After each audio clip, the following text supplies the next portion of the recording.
Hello and good afternoon. I'm so excited to be joining you live from the Feonix Insider. This is our live stream show where we talk about all things mobility. I'm Valerie Loeffler, the founder and executive director of a nonprofit called Feonix Mobility Rising. And our mission is mobility solutions for the health and well-being of every person in every community. And it is National Volunteers Month, everybody. And we are so excited. Today, we're taking a trip down memory lane to recognize the importance of our very first volunteer ride, but also to reflect on kind of how far we've come as an organization. We just celebrated our 5th birthday, and so we're kind of excited. So in true fashion, today we're going to talk about the story and tell the who, what, when, where, and why of our very first volunteer ride. So thank you, Mrs. Faxon, for my 6th grade teacher. These are the 5 elements that we are going to talk about. So let's start out with who. So our very first volunteer was a woman named Valerie Pierce. She lived in St. Joseph, Missouri. So Valerie was a retired home ec teacher, and she really wanted to volunteer to honor her grandmother. So growing up, she saw her grandmother, who was basically a lifeline for transportation to her friends and relatives in her retirement community and to her family. And she just saw how much that impact of transportation for her mother or her grandmother and those. And so she said, I want to pay it forward. I want to continue supporting and living out my grandmother's legacy. And so I thought that was just such an incredible reason of like, why would you volunteer and why would you volunteer drive? And that is one of the reasons that Valerie shared when we asked her, hey, why did you sign up to be a volunteer? That was one of the things that she really was passionate about. Another component of the who, in addition to the rider, was a passenger who was a single mother who was living in a very rural community. She was living in a small apartment in a small town that we'll talk about under the where section. But so our very first volunteer driver was a woman named Valerie Pierce. The symbionts that her name is Valerie and my name is Valerie is eerily such an interesting coincidence. So excited about that. So let's talk about what. So Valerie Pierce was a volunteer driver, and a lot of you may not be aware of what it takes or what is involved in being a volunteer driver. So at Feonix and in our partnership with this program where we were supporting called Health Tran, we supported a training program that we provided for the volunteers on, what to do, how to use the third-party technology we were using, how their reimbursement will work, how they're supposed to support the patient. We provide HIPAA training. All those kind of things were a really important part of that. So volunteer drivers receive training. Volunteer drivers also in many cases receive mileage reimbursement. And so a little bit what's different from a volunteer driver than, let's say, like an Uber or a Lyft driver is they receive mileage reimbursement many times. Sometimes they don't receive mileage reimbursement. Sometimes volunteer drivers will actually donate their mileage reimbursement back to the organization or to another nonprofit. Whereas if you're driving as an independent contractor, it's just a different relationship. There may be fees, there may be a per mile plus a fixed fee plus a waiting charge. It's just really different. And so, so this volunteer ride was somebody who said, I want to make a difference in my local community, and these are the things that are important to me and giving back. And so I'm going to use my personal vehicle to do so. And our first ride was completed with a partnership with a group called Health Tran in Missouri. And the ride was actually to a federally qualified health center to receive primary care. And so our very first trip actually was to a very small town in Missouri called Winston, Missouri.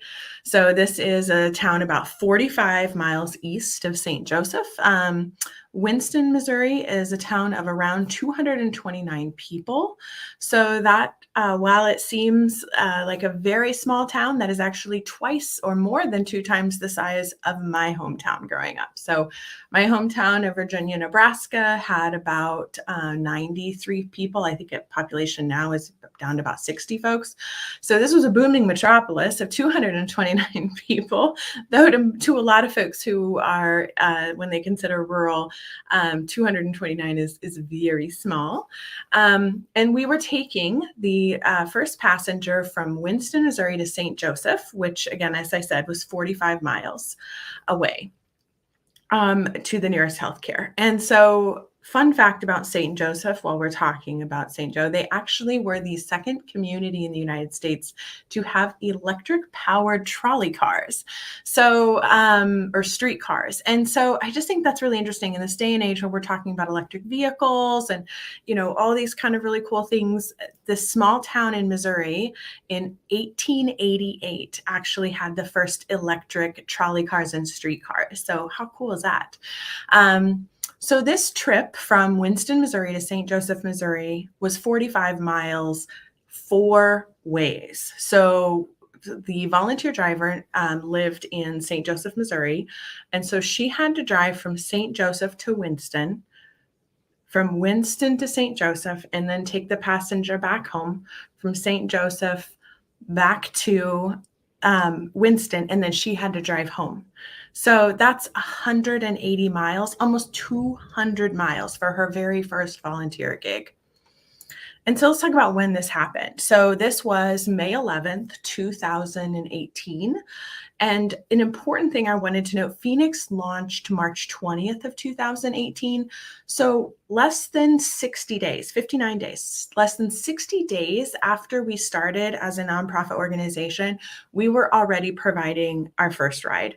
And so it's really cool to be able to kind of continue that legacy of action in all of our pilots that we support. So we believe in planning, and we believe in really focusing on making sure that you're being thoughtful about your implementation, but we're also really passionate and know there's so much need in the communities that we're supporting that the sooner we get out there in the community, the more impact that we're able to have. And so, I remember that morning when this first ride notification came in, we were using a HIPAA compliant online form or a technology called JotForm. And so it's just, I think it was like 20 or 30, 40, 50 bucks a month for the HIPAA compliant version. And I remember like my heart skipped a beat when I saw that first ride notification request come in. It was a beautiful spring morning. The sun was shining. I think it was on my second cup of coffee. And it was like, oh my gosh, it's on. It's game time. We are going to be doing our first ride. So excited. So the ride request came in at 9 a.m. for a 2:00 appointment that same day. And for anybody who works with volunteers, getting volunteers and requesting volunteers to do things same day is a whole different ask than saying, hey, next week or in 3 weeks or in 2 months. This is, hey, in 4 hours, can you drop everything and spend your entire afternoon supporting this passenger? And they're, that is a whole nother level of request and support. And there are volunteers that do this kind of work in all sorts of different areas of philanthropy, but in volunteer driving, this is a big ask. And so the ride request came in at 9 for 2:00 appointment that afternoon. What had happened is this passenger was using their Medicaid transportation, and they got a call that morning and said, hey, my ride canceled on me for this day, which is very common in rural areas, especially because the cost of those rides for small businesses to provide is really expensive. And so, it was essential that this particular patient was seen that day because of the type of treatment she was receiving. She needed to get there. She could not wait. It would require her to start her program all over again. And so when we received that call, we're like, okay, let's call all of the volunteers that we had on deck that had applied with our very first cohort of volunteers that we trained and see who can take it. And by the grace of God, Valerie Pierce said, yes, I can take this ride this afternoon. I don't have anything going on. And we're like, whew. So she left at 12:15 that afternoon. So not even 9, 10, 11, 12, 3 hours later. So 3 hours later, she hopped in her car, picked up the passenger at 1 o'clock, arrived at the health system at 2, headed the patient home at 3. And then she didn't got the patient home back at 4. And she didn't actually get home until 5 o'clock that afternoon. And so let's just take a minute to recognize and appreciate this. She drove almost 200 miles and donated 5 hours of time on just a few hours' notice. I think about, when was the last time we've done this for a family or a friend, let alone a complete stranger?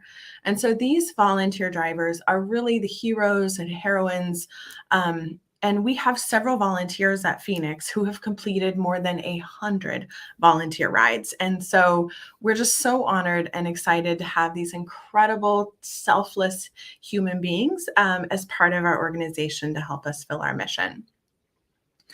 And so let's talk about why. So as I shared earlier in this video, Valerie Pierce wanted to give back.